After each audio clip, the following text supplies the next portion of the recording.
Hello! Happy Thursday. I hope wherever you are that you and your loved ones are safe and well and that you're having a good week. I'm just going to get right into it because I don't want to waste time and I want to try to make this video not as long as the others, so we'll see what happens. I had the x-rays done on Tuesday. I had my remote call with my doctor yesterday. I know nothing today, or not a lot anyway. I did kind of spring on him, did you get my results? Because the tests are there. So he looked them up and he clearly hadn't read them because he hadn't had a chance. And I mean, I guess the good news is my shoulder, the bones, the joint, there's nothing wrong with my shoulder. So yay, we know nothing. He thinks maybe it's tissue related. Obviously, you know, rotator cuff could be like a tear. He doesn't know, obviously, because we didn't do that. We just did an x-ray. And so he said that would be the next step for my shoulder. But to, you know, keep doing what I'm doing and exercise, whatever. My lumbar spine, he said my hardware looks stable. They did a few angles and everything, and that's a good thing. You don't want your hardware getting all screwy or unscrewy. That's a terrible joke. Anyway, my thoracic spine is such a jackass, is another story. He didn't get to do the whole thing, but he's okay. So now I'm gonna just be thinking about my dumb joke, which maybe is a good thing because I've been borderline hysterical crying since 2 days ago. Pain in my back has been really bad. Like, you know how I feel about pain scales. We've talked about this. I hate them. But in order to convey to my doctor yesterday the seriousness of it, like I had to say it's like 7 to 10 out of 10 every day, all day. Like sitting here, I can't sit still because it's so uncomfortable. I can't sit in my chair. Lying down is like brutal. Standing is hard. So it's like I'm in this kind of like a vortex of thinking about it because I can't not think about it. It's unavoidable. And like I'm dealing with stuff in both arms and my lower leg. It's the same stuff all the time. And so it's like, I've talked about how I compartmentalize things. You know, I can think about it. I know these things are happening, but I don't have to think about it because there's something else taking my attention. But with every move, every sit, every lie down, every stretch, it's like pain, pain, pain, pain, pain, pain, pain, pain, pain, and it becomes this chorus of pain that's so loud. It's you can't hear anything else, and so or it's minimal what else you can hear because it's like, oh dear God, the pain is like that. So he mentioned that my spine is more curved, I think that's what he said, than it was, and also he started to say something about T12. The vertebrae T12, and then he stopped and he was reading and he said it looks like there's a spondylolisthesis. So it's like, okay, now if we remember, let's go back. A spondylolisthesis is when your vertebrae, they're on top of each other, one of them shifts. That's not a good thing, and so it becomes less stable. There are, I don't know what else he was going to say because then he kind of stopped and he's like, here's what we can do. And I was thinking, no, please keep reading, because I don't have access to them. You know, when you get I mean, it's better than it used to be. Like, you get a test done and you'd have to wait for your doctor to call you or wait till the next time they saw you. And like, you shouldn't have to beg for your results because they're yours, you know? So it's like, I asked him, are they in the system? Because every hospital, they should at this point, it's 2021, but they have a system where you can log into the portal and get your test results or communicate with the office, things like that. So I said, it's not in the system yet. And he said, oh, it will be. And so I waited all day, and they're not in the system yet. And so anyway, I'll get back to that. But he said we can do injections in the facet joints, or we can think about radio frequency ablation again. And I was like, no, I am not doing that ever again. I cannot convey that enough. That was a terrible experience.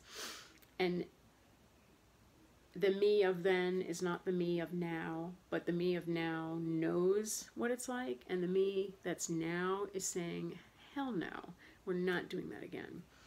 And you know, it's super easy to make that suggestion that let's do that. I encourage the champions of that procedure to go through it with my back problems, not with theirs, with my back problems, and with the experience that it was that day, that everything. And then, like, you can't tell somebody it's going to be okay. You can't tell someone, oh, it won't be painful, it won't be like it was. No, maybe it won't be like it was, but I'm not putting myself in that position. So, like, that's not happening. Then he suggested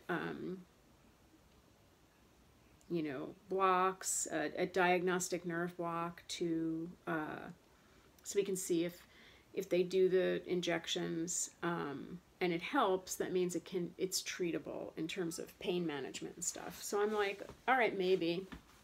But I wish I had the rest of the report to know what the hell I'd be agreeing to, because I don't.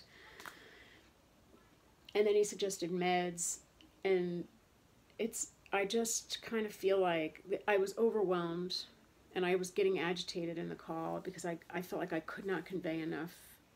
And he's awesome, how much pain. And I was trying not to get upset, but by the end I lost it. I did get upset and I started crying, and he's like, I'm so sorry, we'll figure it out. And he's great. But I just feel like I'm in this, it's not a good headspace to be in when you can't get an answer for a question that, especially pain-related questions, when you're dealing with like a chronic pain problem, no matter what the source is.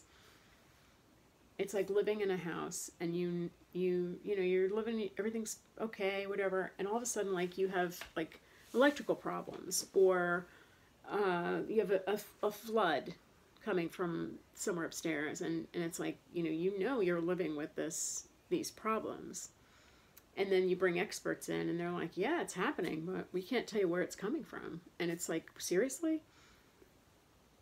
You can't stop it, you can't fix it, and it's a painful, emotionally painful and mentally painful and physically painful, because you can't get an answer, you can't get a name, you can't get a cutoff date, you can't get anything. You're just living with this situation that's very overwhelming, and I've been in this game a long time, and like I was telling my mom today, and I was telling my husband the other day, and they know this, but like I can put things in boxes, like shoes. I can put them in boxes and just put them on a shelf, and it's like, okay, I know my leg is bothering me today. It's bothering me every day. But I can think about something else, because I can focus on something else. I don't have to worry about it, like, it's there, but I don't have to deal with it. But on a day when you're dealing with your leg and your back and your arms and your neck and, part of your face, and it's like the pain it's all like ratcheted up. It's not like little twinges or not little twinges, but it's not like the usual, it exists and you can sidestep it because it's like panic inducing, because it's like everything at once. And I think the problems with living with stuff like this is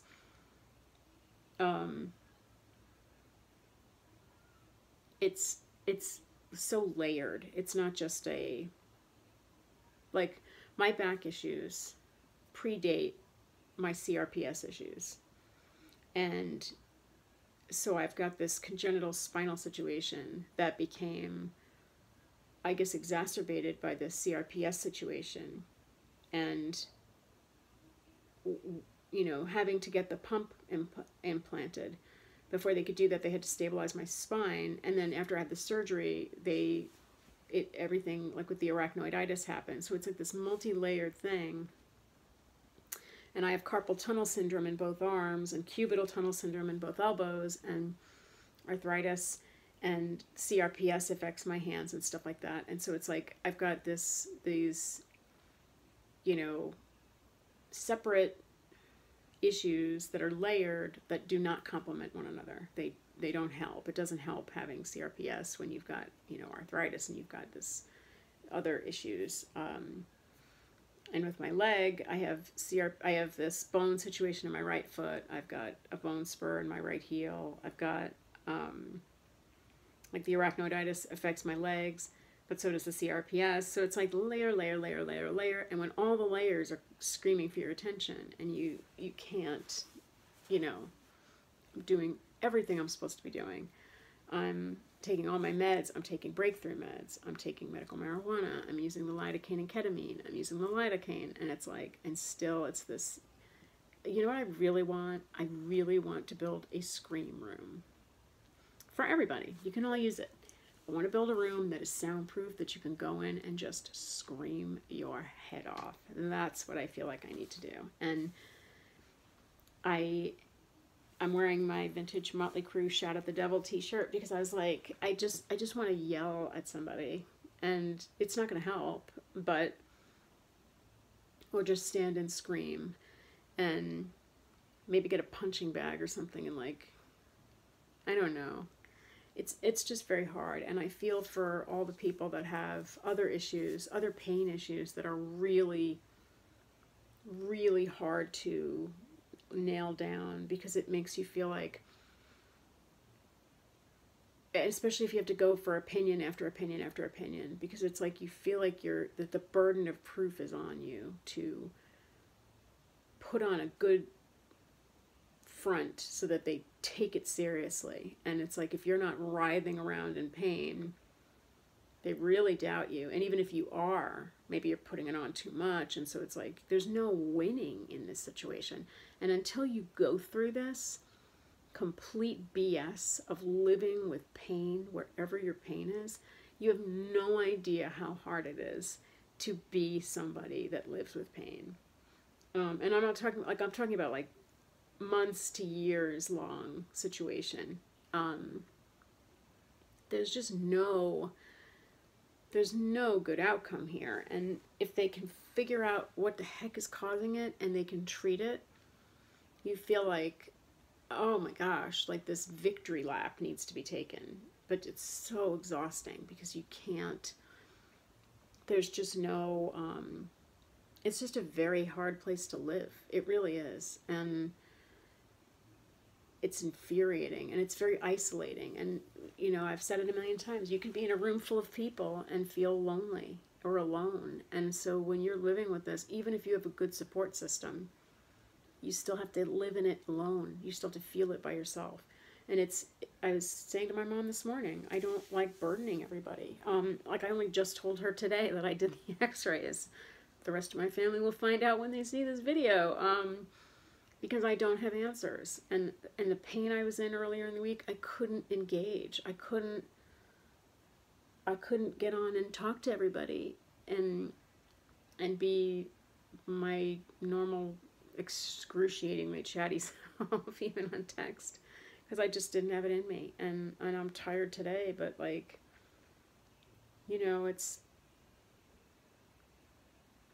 I wish I could see the reports. I really do. And tomorrow, like, there's nothing I can do. So I have to wait till tomorrow and I'll get the report and I'll see. And it still doesn't take the pain away, but maybe I'll get a name for it. And now that I know that I have another spondylolisthesis, because that's what kicked off everything that led to the surgery. Granted, it's in a different space in my back. And maybe he's right. Maybe bringing down the inflammation will help, you know, put less stress on the vertebrae. But I don't know. It's just, I want a scream room. That's what I really want. I'm going to leave it here because I could be going on and on and on. And the video is still long now, and I'm sorry. I hope wherever you are having a low pain, no pain, low aggravation, no aggravation kind of a day, because we all deserve that. Even if it's just one day, we deserve it. And again, t-shirts vintage. You know, I needed Motley Crue today to help me, I guess. Anyway, I will talk to you tomorrow via the blog, and I will see you next week for another video. Be well. Bye.